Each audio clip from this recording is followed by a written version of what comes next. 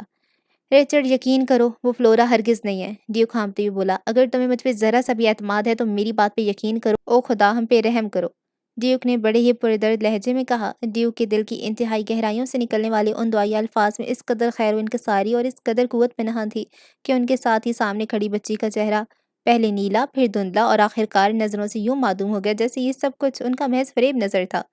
تاریک گوشے میں موجود بلا نے بھی ماں نے خوفناک کہکا لگایا، پھر اس کا وجود بھی تاریکی میں تحلیل ہو کر رہ گیا۔ اب کمرے میں سوائے تاریکی کے کچھ بھی نہیں تھا۔ اب تو تمہیں میری بات پہ یقین آ گیا نا؟ ڈیوک نے رچرڈ کو چھوڑتے ہوئے پوچھا۔ ابھی رچرڈ کوئی جواب بھی نہ دینے پایا تھا کہ دروازے والے گوشے کی طرف سے سرسراہٹ کی سی آواز سنائی دی۔ ایک جھٹکے کے ساتھ سب کی نگاہیں ادھر ادھر گھوم گئیں۔ دفاعی حصار سے باہر دروازے کے عین سامنے ان کے سروں کے لیول پر تاریک دھواں سے جمع ہو رہا تھا۔ دیکھتے دیکھتے اس دھوئیں میں سے روشنی کے دو نقطے نظر آنے لگے، پھر لمحہ بلمحہ وہ نقطے پھیلتے چلے گئے اور آخرکار وہ دونوں نقطے الیکٹرک پینسل ٹارچ کی مانند روشن ہو گئے۔ ان کے پیچھے اب سیاہ دھواں کسی خوفناک سلیم و شہیم جانور کی سر کی شکل اختیار کر گیا۔ روشنی کی شعاعیں اس کی ہیبت ناک آنکھوں سے خارج ہو رہی تھیں، پھر تھوڑی ہی دیر کے بعد مزید دھواں جمع ہو کر جانور کی واضح جسم کی شکل میں ڈھل گیا۔ میری کی ٹانگیں خوف سے کانپنے لگیں اور کاشائے سر میں جیسے درز پڑ گئی، اور وہ ہولناک آنکھیں میری کے چہرے پہ ہی جمی ہوئی تھیں اور انہیں دیکھ کر میری کا دل ڈوبا چلا جا رہا تھا۔ اس کی قوت برداشت جواب دے گئی تھی اور ایک گھٹی گھٹی سی چیخ اس کے خشک گلے سے نکل کر پرسکوت فضا میں بلند ہوئی۔ وہ شدت خوف سے پاگل ہو کر بھاگ جانا چاہتی تھی۔ اس کی ٹانگوں میں اتنی سکت ہی باقی نہیں تھی کہ وہ بھاگ سکتی۔ 2 منٹ کے بعد ہی خوفناک جانور مزید واضح شکل اختیار کر گیا، چنانچہ ڈیوک کی تیز سرگوشی سنائی دی۔ اف خدایا، یہ تو گھوڑا ہے، بغیر سوار کے گھوڑا! وہ واقعی اپنے سوار کے بغیر ایک گھوڑا ہی تھا، ناقابل تصور جسامت کا سیاہ چمکدار گھوڑا۔ ڈیوک اس مہیب اور بھیانک گھوڑے کی اہمیت سے بخوبی واقف تھا۔ اس کے دماغ نے جیسے ہی اس نئے لرزہ خیز خطرے کی حقیقت کا ادراک کیا، اس کی ہمت جواب دے گئی۔ وہ جانتا تھا کہ سیاہ بخت موت کی شکل میں ان کے سروں پہ منڈلا رہی ہے اور یہ کہ اب مزید نبرداز مایوس کے بس سے باہر ہے۔ مکوٹا نے جب دیکھا کہ اس کی تمام چال بازیاں، اس کی تابع تمام بدروئیں اور سیاہ قوتیں ڈیوک اور اس کے ساتھیوں کو دفاعی حصار سے باہر لانے میں ناکام رہی ہیں، تو غصے میں جھنجلا کر اس نے آخری اقدام کے طور پر موت کے فرشتے کو ہی بذات خود ان سب کو ہلاک کرنے کے لیے بھیج دیا تھا۔ گھوڑے کی شکل و صورت اب کافی واضح ہو چکی تھی۔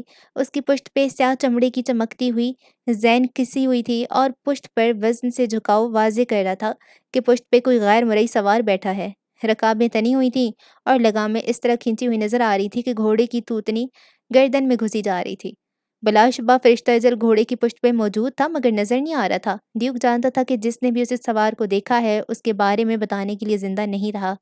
اگر گھوڑا دفاعی کندل میں داخل ہو گیا تو وہ سب اس کے سوار کو اپنی آنکھوں سے دیکھ لیں گے، مگر اس کے بعد ایک لمحہ بھی زندہ نہیں رہ سکیں گے۔ ڈیوک کا چہرہ پسینے سے تر ہو چکا تھا اور رچرڈ کی حلق خشک ہو کر زبان تالو سے چپک گئی تھی۔ گھوڑے کے منہ سے سفید سفید جھاگ نکل کر فرش پہ گر رہی تھی، جسے دیکھ دیکھ کے ان کے دل و دماغ ان کا ساتھ چھوڑتے جا رہے تھے۔ گھوڑے نے اچانک زور زور سے طویل سانس لیے اور گرم گرم بھاپ کے تیز بھپکے ان کے چہروں سے ٹکرائے۔ ڈیوک نے جلدی جلدی تھوک نکل کر حلق ترک کیا اور تیزی سے مختلف دعائیں دہرانی شروع کر دیں۔ رچرڈ بھی اس کا ساتھ دینے کی پوری کوشش کر رہا تھا۔ اس کے ساتھ ہی گھوڑے نے ہنہنانا اور فرش پہ زور سے ٹاپیں مارنا شروع کر دیں۔ وہ کبھی اودم آگے آتا تھا اور پھر دائرے کے قریب پہنچ کر پیچھے ہٹ جاتا تھا۔ کئی مرتبہ یہ عمل دہرانے کے بعد گھوڑے نے اچانک دونوں اگلی ٹانگیں اٹھا کر جست لگایا اور دائرے کے اندر آ گیا۔ اب اس کی اگلی دونوں ٹانگیں دائرے کے اندر اور باقی حصہ دائرے سے باہر تھا۔ میری نے شدت خوف سے اپنے ہاتھ چھڑانے کی کوشش کی، لیکن ایک ہاتھ ڈیوک اور دوسرا رچرڈ کی فولادی گرفت میں تھا۔ رچرڈ بیوی کو بچانے کے لیے میری کے آگے آ گیا۔ گھوڑے نے دوسرے ہی لمحے ایک اور زکند لگائی اور قریب تھا کہ وہ غیر معمولی جسامت کا گھوڑا ان تینوں کو کچل کے رکھ دیتا کہ رچرڈ نے چشم زدن میں اپنا آٹومیٹک پستول نکال کر رخ نالی کا گھوڑے کے سر کی طرف کر کے یکبارگی کئی فائر کر دیے۔ فائر کی آوازیں کمرے کی فضا میں یوں معلوم ہوئی جیسے توپیں چل گئی ہوں۔ ساتھ ہی شعلوں کی لپکنے سے چند سیکنڈ کے لیے کمرے کی تاریکی بھی دور ہو گئی اور اس کے دوسرے ہی منٹ تمام کمرہ برقی کمکموں کی خیر کن روشنی سے منور ہو گیا۔ اب نہ وہاں گھوڑا تھا اور نہ اس کا سوار۔ ایک مرتبہ بھی پھر موت کی سی خاموشی چھا گئی، یہاں تک کہ وہ ایک دوسرے کی سانسوں تک کی سرسراہٹ سن سکتے تھے۔ چند سیکنڈ کے بعد ہی کمرہ یوں اچانک تاریک ہو گیا جیسے برقی روح فیل ہو گئی ہے۔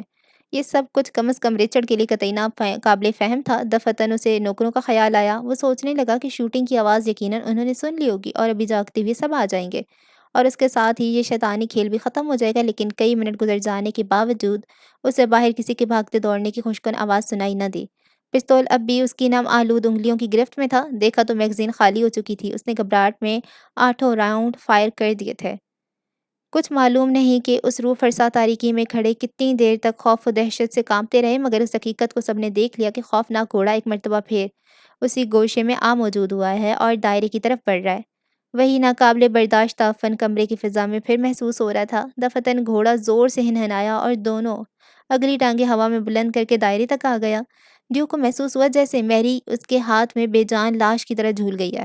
وہ شاید بے ہوش ہو گئی تھی۔ گھوڑے کی اگلی ٹانپیں دائرے سے مس ہوئی ہی تھیں کہ گھوڑا یوں اچھل کر پیچھے ہٹ گیا جیسے اس پر انگاروں پڑ گئے ہوں۔ رچرڈ میری کو درست حالت میں لٹانے کے لیے جھکا ہی تھا کہ اس کے پیر پیچھے مثلث میں رکھے مقدس پانی کے پیالے سے ٹکرا گیا اور پیالہ الٹ گیا۔ مقدس پانی فرش پہ دور تک بہتا چلا گیا۔ اسی وقت کمرے کی خاموش فضا میں کہکا بلند ہوا جس سے فتح مندی و مسرت کی جھلک نمایاں تھی۔ رچرڈ اور ڈیوک دونوں نے بیک وقت گھوم کر اس طرف دیکھا جدھر سے کہکا بلند ہوا تھا تو ان کے ہوش گم ہو گئے۔ وہی عفریت جس کا حلیہ الفاظ میں بیان کرنا ناممکن ہے ان کی طرف بڑھتا آ رہا تھا۔ گھوڑے کا رخ اب اس طرف تھا جہاں مقدس پانی کا پیالہ لڑک گیا ہے۔ وہ مقام اب دفاعی حصار کا کمزور ترین حصہ تھا۔ چنانچہ اس مقام پہ پہنچ کے گھوڑا پچھلی 2 ٹانگوں پہ اس طرح کھڑا ہو گیا کہ اس کا پیٹ رچرڈ اور ڈیوک کے عین سروں پر آ گیا۔ رچرڈ میری کو بچانے کے لیے اس کے جسم پہ ڈھال بن گیا جبکہ اس کی نگاہیں بدستور گھوڑے پہ جمی رہیں، لیکن ڈیوک اپنی جگہ سے 1 انچ بھی نہ ہلا اور جو بھی دعائیں یاد تھیں برابر دہراتا رہا۔ گھوڑا اب کسی بھی لمحہ انہیں رون سکتا تھا اور یہ کہ ان سب کا خاتمہ بالکل قریب تھا۔ چنانچہ ڈیوک نے اپنا آخری ہتھیار استعمال کرنے کا فیصلہ کر لیا۔ یہ ہتھیار انتہائی مؤثر تھا مگر اس کے لیے سخت تاکیدی حکم تھا کہ یہ صرف اس صورت میں استعمال کیا جائے جب کوئی بھی چارہ کار گر ثابت نہ ہو اور اسے استعمال نہ کرنے کی صورت میں موت یقینی نظر آتی ہو۔ یہ ہتھیار چند الفاظ تھے، لیکن ان الفاظ کو دہراتے ہوئے خود عامل کو چونکہ ناقابل برداشت جسمانی اور روحانی اذیتوں سے گزرنا پڑتا ہے، اس لیے اس سے پہلو تہی بہتر سمجھی جاتی ہے۔ لیکن چونکہ اب پانی سر سے گزر چکا تھا اور ان سب کو موت یقینی نظر آنے لگی، اس لیے ڈیوک نے اپنے دل کی انتہائی گہرائی کے ساتھ بڑے ہی کرب کے عالم میں وہ چند الفاظ جلدی جلدی اور بار بار دہرائے۔ دفعتاً زبردست گڑگڑاہٹ کے ساتھ بجلی چمکی اور تاریک کمرہ لمحہ بھر کے لیے نیلگوں سفید روشنی سے جگمگا اٹھا۔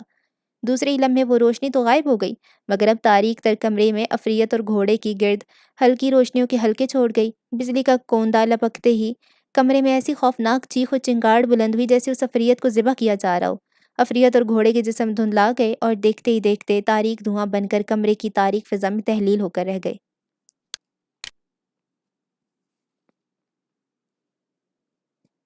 آخر کار ان چند پر اسرار الفاظ سے مجبور ہو کر خدائے ذوالجلال نے اس کی سن لی تھی اور بروقت اپنی قدرت کاملہ سے شیطانی قوتوں کو نیست و نابود کر دیا تھا۔ یہ الگ بات ہے کہ ان الفاظ کو دہراتے ہوئے ڈیوک کو بے حد اذیتوں اور جانگائیوں سے گزرنا پڑا تھا۔ تھوڑی ہی دیر کے بعد برقی بلب ٹمٹمائے اور 2-4 مرتبہ چپچپانے کے بعد بری طرح روشن ہو گئے۔ میری کو بھی جلدی ہوش آ گیا اور رچرڈ اسے کانپتے ہاتھوں سے اٹھا کر بٹھاتے ہوئے بولا، اب ہم محفوظ ہیں ڈارلنگ۔ سائمن پر سے بھی شیطانی قوتوں کا اثر زائل ہو چکا تھا اور اب وہ بری طرح نارمل لگ رہا تھا۔ ہاں، اب ہم بالکل محفوظ ہیں اور مکوٹا ختم ہو چکا ہے، ڈیوک نے رومال سے چہرے کا پسینہ خشک کرتے ہوئے کہا، پھر انگلیوں سے آنکھیں ملتے ہوئے بولا، موت کے فرشتے کو ہماری روح قبض کرنے کے لیے بھیجا گیا تھا، لیکن وہ کامیاب نہیں ہو سکا، مگر وہ اپنی تاریک سلطنت میں خالی ہاتھ ہرگز نہیں لوٹے گا۔ لہٰذا ظاہر ہے کہ چونکہ اسے مکوٹا نے بلایا تھا، اس لیے اسی کو خمیازہ بھگتنا پڑے گا۔ کیا واقعی؟ کیا یہ تم یقین کے ساتھ کہہ رہے ہو؟ سائمن نے سوال کیا۔ بالکل، روز اول سے یہی دستور چلا آ رہا ہے کہ فرشتہ اجل کبھی خالی ہاتھ واپس نہیں جاتا۔ بہت خوب، لیکن تمہیں شاید یہ معلوم نہیں کہ مکوٹا اس قسم کے خطرناک کام خود نہیں کیا کرتا، بلکہ اپنے کسی معمول پر تنویمی نیند طاری کر کے اس کے ذریعے اس قسم کا کام کرواتا ہے۔ سائمن یہ کہہ کر خاموش ہوا ہی تھا کہ ڈیوک جواب دینے ہی والا تھا کہ اچانک کمرے میں جیسے زلزلہ آ گیا ہو۔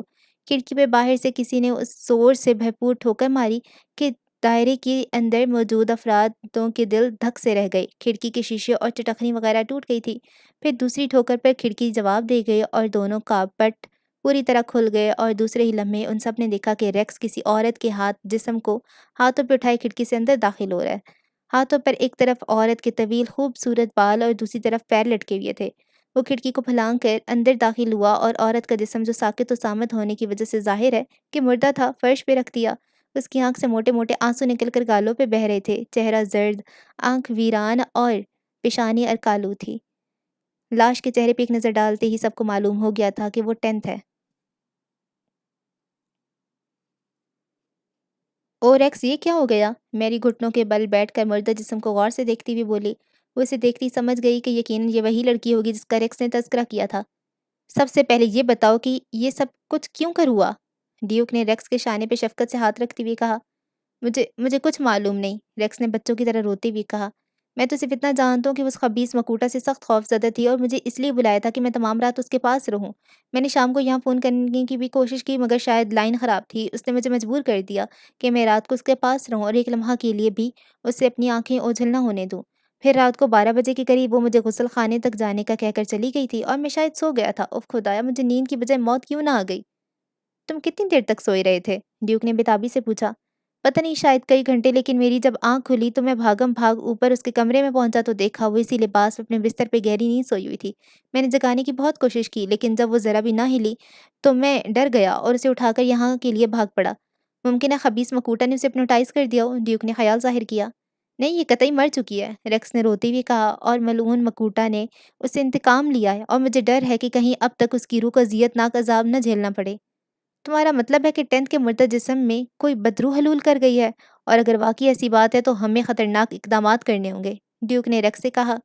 خطرناک اقدامات سے تمہاری مراد گریا یہ ہے کہ لاش کا سر کاٹ کے اس کے دل میں لکڑی کا گھونٹا ٹھونکا جائے، تو سن لو کہ لاش کی بے حرمتی ہرگز نہیں ہونے دوں گا، ریکس نے فیصلہ کن لہجے میں کہا۔ تمہاری مرضی، ڈیوک بولا، اگر تم یہی چاہتے ہو کہ تمہاری محبوبہ ٹینتھ کا جسم ہر شب اپنی کمر بسے برآمد ہو کر لوگوں کا خون پیے تو ہمیں کیا اعتراض ہو سکتا ہے، لیکن میں اپنے تجربہ کی بنا پہ اس لاش کو چیک کر کے بتا سکتا ہوں کہ واقعی اس کے جسم پہ کسی بدروح نے قبضہ کر لیا یا نہیں۔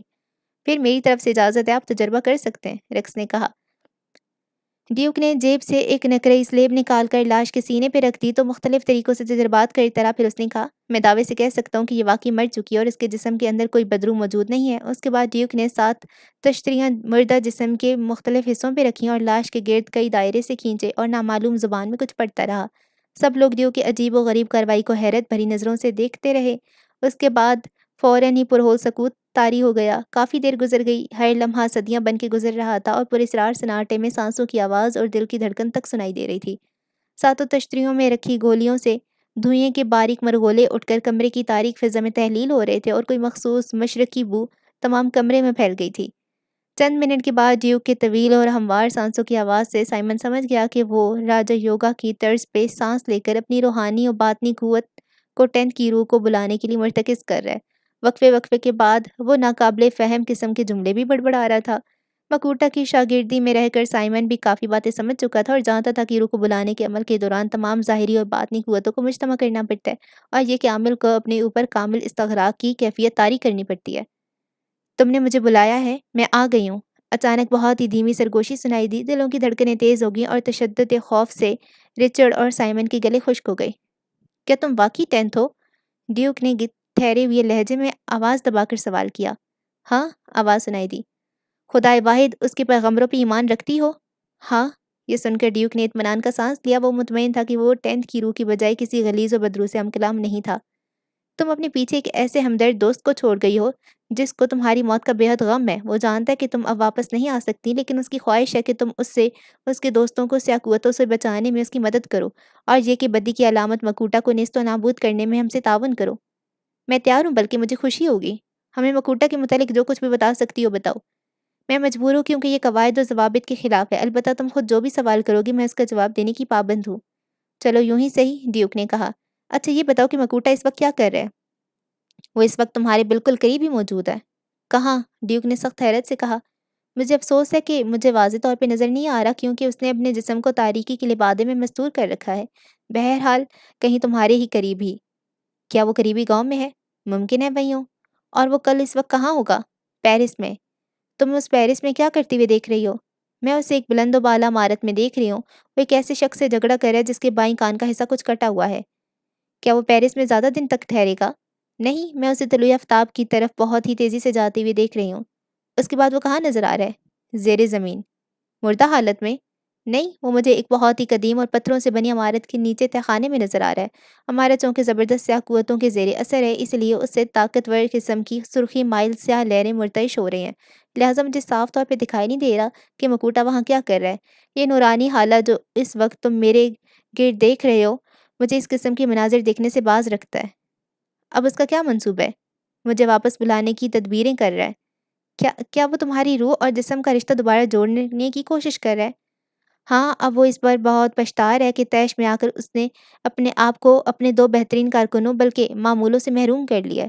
اسے احساس ہو گیا کہ اگر وہ غصے میں آنے کی بجائے ذرا تحمل سے کام لیتا تو مجھے اور سائمن کو حاصل کر کے اپنا مقصد برادری کے لیے بہتر طور پہ استعمال کر سکتا تھا۔ تو کیا تمہاری مستقل واپسی کی کوشش میں مکوٹا کی کامیابی ممکن ہے؟ ہاں، بشرطے کہ وہ فوری اقدامات کرے۔ جب تک چاند دکھائی نہیں دیتا اس کی کامیابی کے امکانات روشن ہیں۔ تمہاری اپنی بھی یہی خواہش ہے؟ نہیں، اگر مکوٹا کی قید سے آزادی ممکن ہو۔ فی الحال نیا چاند دکھائی دینے تک میری روح حالت تعلیق میں رہے گی۔ اس دوران اگر مکوٹا اپنی کوشش میں کامیاب نہ ہو سکا تو میری روح ابد تک کے لیے اس دنیا میں پہنچ جائے گی جس سے کبھی کوئی واپس نہیں آتا۔ اس مقصد کے لیے مکوٹا کو کیا کچھ کرنا ہوگا؟ اس کے لیے صرف ایک ہی طریقہ ہے، اور وہ ہے کسی بچے کی قربانی۔ ابتدائی آفرینش سے یہی طریق چلا آ رہا ہے کہ جان کے بدلے جان۔ اگر مکوٹا نے شرط پوری کر دی اور اس وقت تک میرا جسم جوں کی توں حالت میں محفوظ رہ سکا تو میں واپسی پر مجبور ہوں گی۔ اور اگر ڈیوک اپنا سوال پورا نہ کر سکا، ریکس جو یہ سمجھ رہا تھا کہ عارضی طور پر یہ صحیح ٹینتھ دوبارہ زندہ ہو گئی ہے، ڈیوک کی بات کاٹ کر بےتابی سے بولا، ٹینتھ میری جان، کہتے ہوئے جھپٹ کر دائرے کے اندر چلا گیا اور لاش سے چمٹ گیا۔ اس کے ساتھ ہی چشم زدن میں نیلگوں روشنی کا حالہ یوں غائب ہو گیا جیسے اس کا کوئی وجود ہی نہیں تھا۔ پورے 1 منٹ تک کوئی کچھ نہ بولا۔ ساکت و صامت مجسمے بن کر رہ گئے۔ پھر ڈیوک کی بھاری آواز کمرے میں گونجی، بے وقوف احمق، تم نے سارا کام خراب کر دیا۔ ریکس نے کوئی جواب نہ دیا۔ وہ ٹینتھ کی لاش کو بس ٹکر ٹکر دیکھے جا رہا تھا۔ سفید سحر مشرق سے نمودار ہو چلا تھا اور کمرے میں کھڑکیوں کے شیشوں کے راستے دھندلی سی روشنی پھیل رہی تھی۔ عین اسی وقت بلائی منزل کی طرف سے تلوار کی دھار سے بھی زیادہ تیز چیخ سنائی دی۔ او خدایا، یہ تو فلورا کی آواز ہے۔ میری یہ کہتے ہوئے کمان سے نکلے تیر کی طرح جھپٹ کر دروازے تک پہنچ گئی جو فلورا کے کمرے کے لیے تھا، لیکن رچرڈ اس سے بھی پہلے دروازے تک پہنچ چکا تھا اور وہ موڑ گھما کر دروازے کو کھول کر زینے میں داخل ہو چکا تھا۔ میری اور باقی سب بھی رچرڈ کے پیچھے ہی تھے۔ سیڑھیاں چڑھ کر بچے کے کمرے میں داخل ہوئے تو سب کی رگوں پہ میں سردی کی لہر دوڑ گئی اور کلیجہ دھک سے رہ گیا۔ فلورا کا بستر خالی پڑا تھا۔ رچرڈ دوڑ کر کھڑکی تک گیا جو پٹ کھلی تھی، لیکن باہر لان میں موت کا سا سناٹا چھایا ہوا تھا۔ ریکس بھی تیزی سے کھڑکی تک گیا اور اندھیرے میں آنکھیں پھاڑ پھاڑ کر دیکھنے لگا، پھر اچانک چلایا، یہ دیکھو ادھر نیچے۔ ریکس نے کھڑکی کے نیچے عین اشارہ کرتے ہوئے کہا جہاں بانس کی بنی ایک سیڑھی لگی ہوئی تھی، ضرور بچی کو اسی سیڑھی سے لے جایا گیا ہے۔ جلدی کرو، رچرڈ چیخا، وہ جو کوئی بھی ہے ابھی زیادہ دور نہیں گیا ہوگا۔ یہ کہتے ہوئے رچرڈ بانس کی سیڑھی پر چڑھ گیا اور پھر تیزی سے اترتے ہوئے نیچے پہنچ گیا۔ اس کے بعد ریکس بھی اسی سیڑھی سے نیچے اتر گیا۔ ڈیوک اور میری بچے کے کمرے میں رہ گئے۔ ریکس کی بری حالت تھی، وہ پھوٹ پھوٹ کر کوس رہا تھا کہ یہ ساری مصیبت اس کی لائی ہوئی ہے۔ وہ جانتا تھا کہ مکوٹا سے بچی کی واپسی قطعی سننا ناممکن ہے، اور یہ کہ وہ خبیث بچی کو قربانی دینے کے لیے لے گیا ہے، لہٰذا میری کو جھوٹی تسلیاں دینے کا ہرگز کوئی فائدہ نہیں تھا، مگر میری کو بری طرح سے روتے دیکھ کر اس کا کلیجہ پھٹا جا رہا تھا۔ اس کے ساتھ ہی ڈیوک واپس بچے کے کمرے میں آ گیا اور لائٹ جلا کر غور سے کمرے کا جائزہ لینے لگا۔ اچانک اس کی نظر بستر کے ایک گوشے پہ رکھے کاغذ پر پڑی۔ اس نے جھپٹ کے اسے اٹھا لیا۔ کاغذ پہ لکھا تھا، بچی کی طرف سے قطعی بے فکر رہیں، وہ کل صبح تمہیں زندہ سلامت واپس کر دی جائے گی، بشرطے کہ آپ لوگ ویسے ہی کریں جیسے کہ کہا جا رہا ہے۔ بات دراصل یہ ہے کہ اس کیس میں بلا شبہ مجھ سے کچھ غیر قانونی اقدامات ہو گئے، میں مجبور تھا۔ خیر، اب آپ لوگوں سے توقع رکھتا ہوں کہ آپ بچی کے معاملے میں پولیس کی مدد حاصل نہیں کریں گے، اور اگر ایسی کوئی حرکت کی گئی تو کان کھول کر سن لیں، بچی زندہ حالت میں آپ لوگوں کو نہیں مل سکے گی۔ اور ہاں، یہ بھی بتا دوں کہ اب تک آپ لوگ یہ بات بخوبی جان چکے ہوں گے کہ میں اتنی صلاحیت رکھتا ہوں کہ آپ لوگوں کا کوئی بھی اقدام مجھ سے پوشیدہ نہیں رہ سکتا، لہٰذا پولیس کو بلانے کی حماقت ہرگز نہ کریں۔ گزشتہ شب اپنی ناکامی پہ مجھے بہت رنج ہے، کیونکہ اس کی وجہ سے میں اپنی ایک بہترین معمول سے محروم ہو گیا ہوں۔ ٹینٹ سے اب بھی میں نے بہت سے کام لینے تھے۔ کل رات جبکہ میں سویا ہوا تھا، ریکس اس کی لاش اٹھا لے جانے میں کامیاب ہو گیا تھا۔ بہرحال آپ لوگوں کو ہدایت کی جاتی ہے کہ اس کی لاش جہاں اور جس حالت میں پڑی ہے پڑی رہنے دیں، پولیس کو بلانے کی حمایت ہرگز نہ کریں۔ میں اپنی پراسرار قوتوں کے ذریعے لاش منگوا لوں گا۔ کل تمام دن آپ لوگ لائبریری میں ہی رہیں گے اور باہر نہیں نکلیں گے۔ اس کے لیے اپنے ملازمین کو مطمئن کرنا آپ کی ذمہ داری ہے تاکہ وہ آپ لوگوں کو ڈسٹرب نہ کریں۔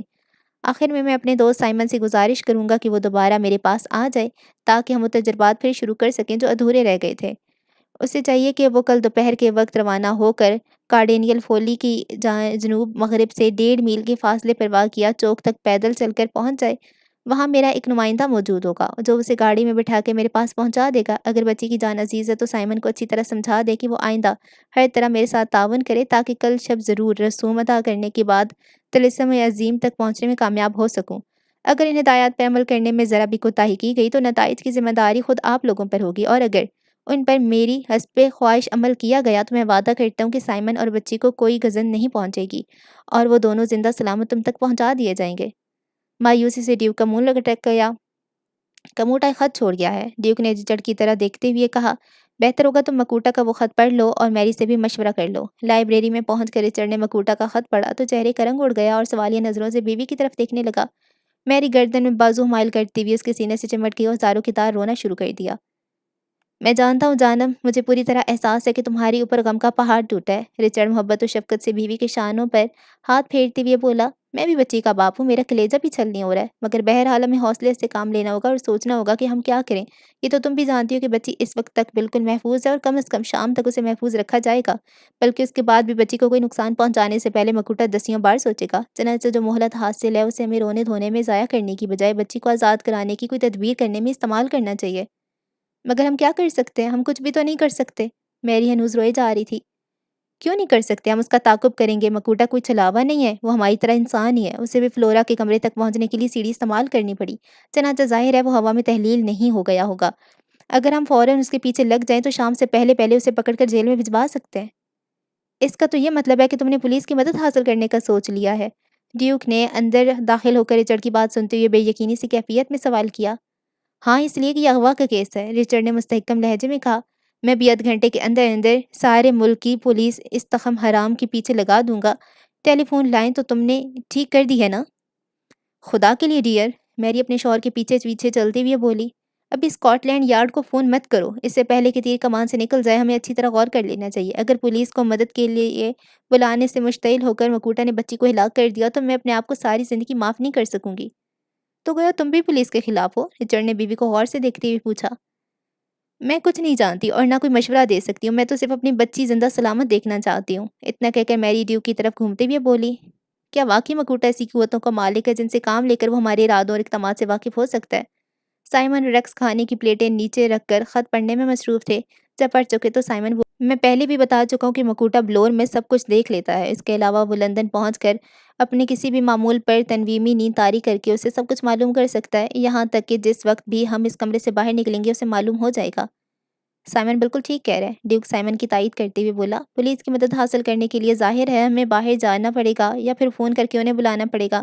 بہرکیف یہ یقینی بات ہے کہ مکوٹا ہمارے اس اقدام سے لا علم نہیں رہ سکتا اور وہ ہمیں اس وقت بھی دیکھ رہا ہے، اور مجھے افسوس ہے کہ میں اپنی تمام تر کوشش کے باوجود مکوٹا کے مقابلے میں ناکام رہا ہوں، لیکن مکوٹا لاکھ پراسرار قوتوں کا مالک صحیح، مگر یہ تم بھی جانتے ہو کہ وہ قوتیں لامحدود نہیں ہیں۔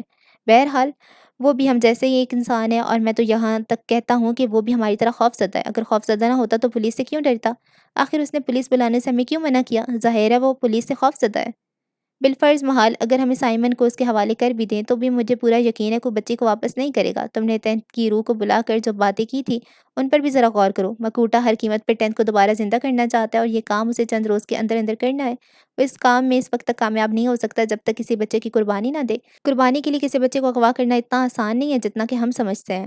اب چونکہ وہ فلورو کو اغوا کر چکے اس لیے صاف ظاہر ہے کہ کسی اور بچے کو اغوا کرنے کا رسک ہرگز نہیں لے گا، اور وہ بھی محض اس لیے کہ اپنے وعدے کی پاسداری کرے۔ لہٰذا مجھے یقین ہے کہ وہ سائمن کو حاصل کرنے کے باوجود بچے کو واپس نہیں کرے گا اور اس کی قربانی دے گا۔ رچرڈ نے خیال ظاہر کیا۔ تمہارے دلائل واقعی بہت مضبوط ہیں، ڈیوک سلائس کا ٹکڑا نگلتے ہوئے بولا۔ اگر مجھے بچے کا خطرہ نہ ہوتا تو میں اپنا سب کچھ داؤ پہ لگا کر بھی مکوٹا سے دو دو ہاتھ کرتا۔ میں تو یہی چاہتا ہوں کہ ہمیں فوراً پولیس سے رابطہ قائم کرنا چاہیے، رچرڈ نے کہا۔ ہرگز نہیں، سائمن نے مخالفت کی۔ میں اس ملعون کو بہت اچھی طرح جانتا ہوں۔ ہم جو بھی قدم اٹھائیں گے اسے علم ہو جائے گا اور وہ شخص اس قدر سنگ دل ہے کہ مشتعل ہو کر بچی کو یقیناً قتل کر دے گا۔ لہٰذا پولیس کو بلا کر ہمیں بچی کی موت کی پروانے پہ دستخط نہیں کرنے چاہیے۔ میری بڑے غور سے سب باتیں سن رہی تھی۔ تھوڑی ہی دیر میں بچی کے غم کی وجہ سے اس کا چہرہ زرد پڑ گیا تھا اور آنکھیں اندر دھنس گئی تھیں۔ وہ سوچ رہی تھی کہ سائمن ٹھیک ہی کہہ رہا ہے، وہ خوفناک شخص پولیس بلانے سے یقیناً مشتعل ہو کر بچی کو ہلاک کر دے گا۔ دوسری طرف اس کا شوہر بھی غلط نہیں تھا کہ سائمن کو حاصل کرنے کے باوجود وہ کتے کا پلہ بچی کو واپس نہیں کرے گا اور اسے اپنی شیطانی قربانی کے لیے استعمال کرے گا۔ کافی غور و فکر کے بعد میں اس نتیجے پر پہنچا ہوں کہ ہمیں وہی قدیم طریقہ کا اختیار کرنا چاہیے جس کے مطابق دشمن کو اتنی ڈھیل دی جاتی ہے کہ خود ہی پھنس کر رہ جاتا ہے۔ اتنا کہہ کر ریکس رکا، کافی کا آخری گھونٹ بھرا، پھر بولا، مکوٹا کی ہدایت پر عمل کرتے ہوئے ہمیں کم از کم یہ اطمینان تو ہوگا کہ ہم بچی کے لیے کوئی فوری خطرہ پیدا نہیں کرے۔ چنانچہ پولیس کو بلانے کا نظر تو ہمیں یکسر ترک کر دینا چاہیے، مگر ہم اس سے آگے نہیں جائیں گے اور سائمن کو یہاں سے نہیں جانے دیں گے، چونکہ فلورا کے اغوا کا سب سے بڑا مقصد سائمن کا حصول ہے۔ اس لیے سائمن جب تک واپس نہیں جائے گا مجھے یقین ہے بچی کو کوئی نقصان نہیں پہنچے گا، اور یہ بھی یقین ہے کہ سائمن کے وقت مقرر پر نہ پہنچنے پر لازماً مکوٹا کوئی مزید اقدام کرے گا۔ لہٰذا ہمیں چاہیے کہ خاموش رہ کر اس کے آئندہ اقدام کا انتظار کریں۔ ممکن ہے کہ ہمیں کوئی اچھا موقع مل جائے۔ ڈیوک مسکرایا، ساتھ ہی بولا، آفرین ہے تم پر ریکس، میں تمہیں سلام پیش کرتا ہوں۔ خدا کی قسم دل خوش کر دیا، میں غالباً اب بوڑھا ہو گیا ہوں، ورنہ حیرت ہے کہ یہ تدبیر خود میرے ذہن میں کیوں نہ آئی۔ میری نے اطمینان کا ایک طویل سانس لیا اور آگے بڑھ کر ریکس کی پیشانی پہ بوسہ دیتے ہوئے بولی، اوہ ریکس، خدا تمہیں سلامت رکھے۔ میں سوچ بھی نہیں سکتی تھی کہ اپنے مغموم دل و دماغ کے باوجود تم اتنا بہترین حل پیش کر سکو گے۔ ریکس صرف مسکرا کر رہ گیا، حالانکہ اس کی مسکراہٹ کے پیچھے ٹینتھ کی موت کا غم صاف نمایاں تھا۔ بہتر ہوگا ہم کچھ دیر سو لیں تاکہ رات کو پھر جاگنے کے لیے تازہ دم ہو سکیں، ڈیوک نے کہا۔ سائمن، ریکس اور رچرڈ جا کر کئی تکیے، چادریں اور کمبل اٹھا لائے۔ میری سونے یا لیٹنے پر آمادہ نہیں تھی، لیکن رچرڈ اور ڈیوک نے کہہ سن کر اسے بھی لٹا دیا۔ آتش دان میں مزید لکڑیاں جوڑ دی گئیں اور جب سب آرام سے لیٹ گئے تو ریکس نے بتیاں بجھا دیں۔ باہر پوری طرح سے دن نکل آیا تھا، لیکن کمرے میں دھندلی تاریکی چھائی ہوئی تھی۔ نیند سب کی آنکھوں سے کوسوں دور تھی۔ وقفے کے بعد میری کی روحانی کرب سے معمور آہیں کمرے کی پرسکون فضا میں سب کو سنائی دے رہی تھیں، لیکن اب خاموش تھے۔ نیند تھی کہ کسی کو آنے کا نام نہیں لے رہی تھی، مگر کب تک چونکہ تمام رات کے جاگے ہوئے تھے، اس لیے سب ہی جلد یا بدیر نیند کی آغوش میں چلے گئے۔ ایک تیز چیخ کے ساتھ میری کی آنکھ کھل گئی۔ چیخ کی آواز سنتے ہی سبھی جاگ پڑے اور میری کو گھیر لیا۔ متوقع خطرات کے پیش نظر سبھی گھبرا گئے اور سوالیہ انداز میں میری کی طرف دیکھنے لگے، پھر دفعتاً جیسے کسی نے ان کے قدموں تلے سے زمین کھینچ لی ہو۔ دل دھک سے رہ گئے، چہروں کا رنگ فک، آنکھوں میں خوف و وحشت کے آثار نمایاں، گلے خشک اور پیشانیاں کالود ہو گئیں۔ یوں لگتا تھا جیسے کسی طاقت نے ان کی قوت گواہی ہی سلب کر لی تھی۔ وہ سبھی پھٹی پھٹی آنکھوں سے سوالیہ انداز میں ایک دوسرے کو گھورے جا رہے تھے۔ ان سب کی نگاہوں کا مرکز وہ جگہ تھی جہاں پہ سائمن سویا ہوا تھا، لیکن اب وہ جگہ خالی تھی۔ ظاہر ہے جس وقت وہ سب سو رہے تھے سائمن چپکے سے بجیا کھڑکی چلا گیا تھا۔ اچھا جی، سیکنڈ لاسٹ ایپیسوڈ کو ہم یہاں پہ اینڈ کرتے ہیں اور دیکھتے ہیں لاسٹ ایپیسوڈ میں کیا ہوتا ہے۔ کافی ٹینشن والی ہے سٹوری۔ اگر آپ اپنے مائنڈ میں یہ سب امیجن کریں کہ یہ ہو رہا ہے تو واقعی ٹینشن ہوتی ہے۔ دعا میں یاد رکھیں۔ اللہ حافظ۔